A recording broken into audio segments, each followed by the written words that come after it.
Hello everyone, I'm Anas Al-Ubaidi and welcome to this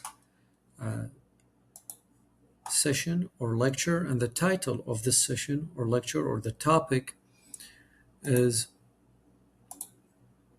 Patient Rights and Risk-Benefit Analysis in Clinical Trials. And it is within the chapter that is about ensuring participant safety and ethical integrity. And of course, this session or this uh, lecture is part of the Advanced ICH Good Clinical Practice Certification Course Program by CCRPS. Introduction.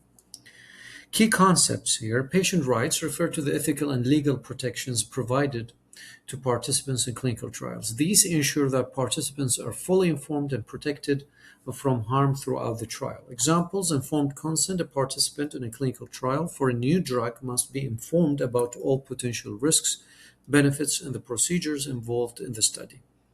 Confidentiality. Personal health information must be kept private and protected from unauthorized access. Now, core principles. Autonomy. So we have the major four: autonomy, non-maleficence, beneficence, and justice. Autonomy: patients have the right to make decisions about their participation in a clinical trial, so completely voluntary. Non-maleficence: researchers must ensure that participants are not exposed to unnecessary harm, so means no harm. Beneficence: researchers must aim to maximize benefits and minimize harm to participants or subjects or the patients who are participating in the trial. So maximize benefit, minimize harm. Justice: participants must be selected fairly and treated equitably. So equal treatment, equal exposure, and equal treatment. So autonomy, non-maleficence, beneficence, and justice. Core principles. Key points. Informed consent process. The informed consent process is foundational to ensuring patient rights or subject rights or participant rights are upheld. This process allows participants to make an educated decision about whether to participate in a trial or not. And here is a diagram on achieving informed consent. Steps in informed consent: disclosure.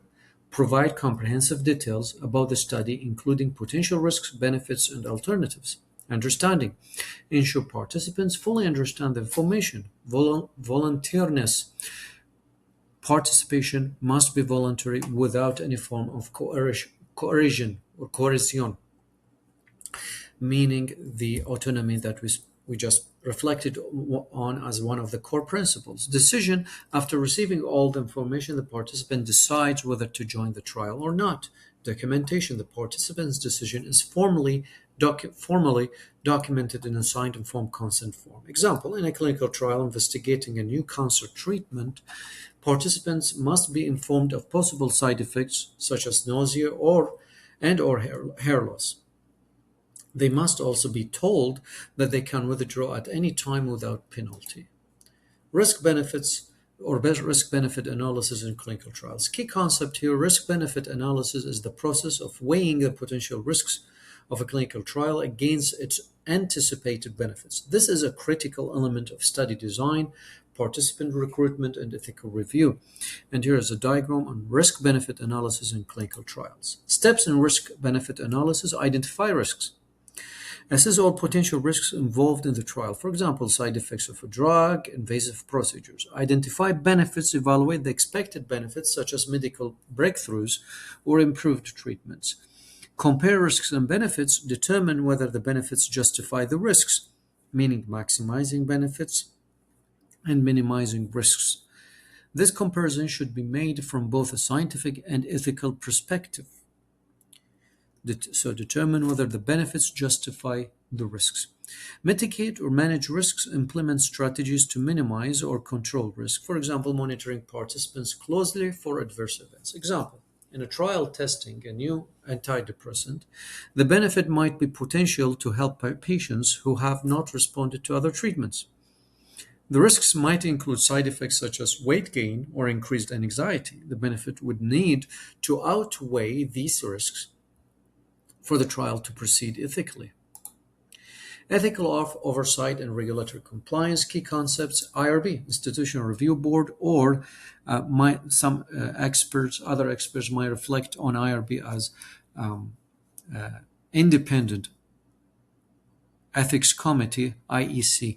So an IRB or Ethics Committee is responsible for reviewing the study's protocol to ensure that patient rights are protected and the risk-benefit analysis has been properly conducted. Regulatory requirements, clinical trials must adhere to national and international regulations such as GCP, Good Clinical Practice, and FDA or in USA, or EMA guidelines in European Union, which ensure the safety and rights of participants. Example, before initiating a trial, an IRB reviews the protocol to ensure that the risks to participants are minimized, informed consent is clear, and the scientific value of the study is justified. And here is a diagram on navigating ethical oversight in clinical trials. Key responsibilities of researchers and sponsors, participant safety monitoring. Researchers and sponsors must monitor participants continuously for any signs of adverse effects or complications. This monitoring is crucial for ensuring that risks do not exceed the expected benefits. Example, in a study of a new vaccine, participants must be monitored for adverse reactions like swelling or fever. If these reactions are severe, the trial may be paused or altered to ensure participant safety. Reporting adverse events, AEs, and serious adverse events, SAEs. All adverse events, especially serious ones, must be reported immediately to regulatory authorities and ethics committees, or the IRBs. Example, if a participant in clinical trial experiences a life-threatening allergic reaction to the trial drug, this must be reported to the relevant health authorities and evaluated to determine if the study should be modified or terminated. Special considerations, risk-benefit analysis, vulnerable populations. Extra precautions must be taken when the trial involves vulnerable groups such as children, pregnant women, or the elderly. These populations may face different risks and the benefits must be particularly clear and compelling. Placebo use. When using a placebo in a clinical trial, the risk to participants must be carefully evaluated, especially if there are known effective treatments available. The use of a placebo must not deprive participants of proven medical interventions. Example, in a study for a new painkiller, participants who receive the placebo should not be denied access to alternative pain management options if the placebo group is at risk of significant discomfort.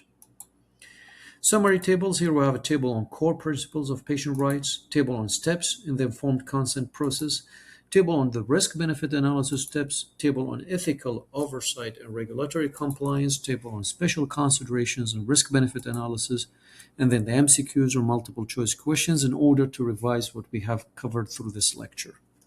Question 1. Which of the following is true about the process of informed consent? Definitely B. It must be voluntary and free from coercion. Informed consent must always be voluntary and free from coercion, ensuring the participants' autonomy. Question 2. In a risk-benefit analysis, which of the following should be considered? The effectiveness of the trial treatment, so B. So a risk-benefit analysis primarily focuses on the effectiveness of the trial treatment and whether the benefit justify the risks, maximizing benefits and minimizing risks. Question 3. What is the primary responsibility of an IRB, Institutional Review Board? B, to ensure patient safety and ethical trial conduct, as the IRB ensures that clinical trials are ethical and that participants' rights and safety are prioritized. Question 4. When can a participant withdraw from a clinical trial? Definitely any time. So B, at any time without penalty. A participant can withdraw at any time and they should not face penalties for doing so. Question 5. Which of the following best describes an SAE, or a serious adverse event? B, a life-threatening condition requiring hospitalization or hospital admission. So a serious adverse event is life-threatening or requires significant medical intervention, such as hospital admission or hospitalization. And here we come to the end of this lecture. Thank you very much and goodbye.